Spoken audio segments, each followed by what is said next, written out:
We're moving away, it seems, from kind of a programmatic focused approach to more of a portfolio approach. You know, the rise of the program acquisition executives. This is a new title inside the Pentagon. What is your reaction to that? I think it's a little bit surprising. I can say I didn't see that one coming, but I'm actually happy to see it coming, I guess, at this point.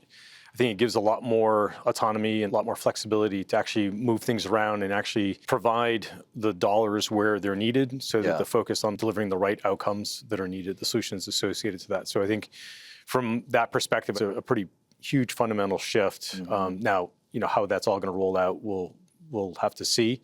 We know we're starting to see some of the PAEs actually start to get formed and announced and things of that nature. So there's still a lot more to uncover there. And I think that and we're going to need to be prudent about this and think about kind of layers of bureaucracy.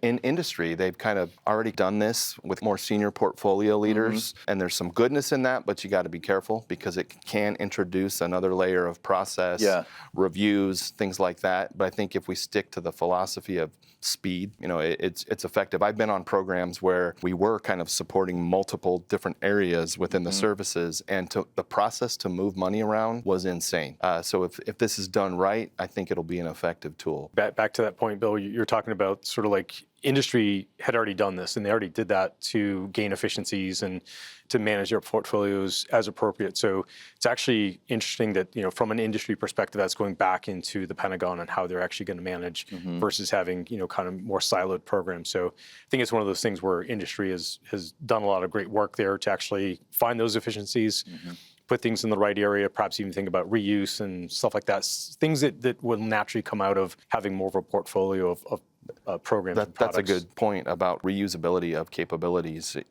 I'm a missile guy, so in the missile business, always trying to come up with a common seeker as an example. And then within a portfolio, it's really easy to kind of to use that. But typically when you're siloed in programs, you have program requirements, you're developing to those requirements, not thinking about portfolio-wide kind of use case. So I think it's going to have a lot of goodness that comes out of it. To kind of go back to the PAE thing, one of the things I'm hopeful of is more predictability. And if they're looking at their products in that portfolio, the worst thing you can do, and I'll call out the Stinger program because it's an amazing capability. It's been around forever. But we had so many gaps in production, and that just drives inefficiencies like you wouldn't believe, because then you've got to requalify the production line kind of thing. So I think the government can help tremendously there by steady production, and then we can hit those rates and not have to stop and requalify, things like that, because those will help too. Yeah, it goes back to clarity of the demand signal, right? And making sure that that's staying the course. The funding question, how are the dollars actually moving, was one thing that I've been thinking a lot about. How are the program acquisition executive offices inside the Pentagon going to be mapping back to a program element number in an approps bill? I think that's actually still TBD. And the word that I've gotten from various people on the Hill is that there was some dialogue with SACD pro staff around that. But I don't think it's going to happen in this cycle. That's going to be at least a year out. So there's a lot of, to be determined out there. And the other thing is just how the Pentagon is arranging its own program acquisition executives. You've seen the Army take a few steps there. The Navy just took, I think, a very important step in robotic autonomous systems, I think, is what it is, PAEs. $19 billion under that one PAE. 66 different programs across that $19 billion. Exactly. We're going to learn a lot from that too.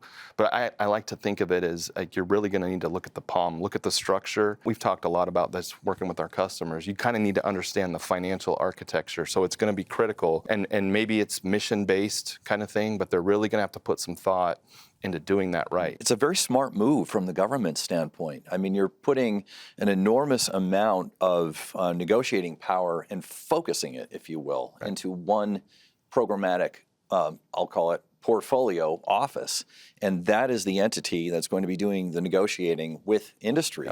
And actually, I think this benefits industry too, because they can say, we can give you a few more basis points in productivity along the long arc of this program, again, if we can predict the linearity in the revenue model, and we can take that back to our shareholders and our board of directors, we can plan on that. And that predictability, that kind of stability, that's a big deal for industry and companies in terms of how they're investing their capabilities, and especially in kind of this new way of business is they're going to be requiring companies to invest more on their own dime. Yeah. And to have that predictability and kind of comfort in knowing that there's funding there will help as well.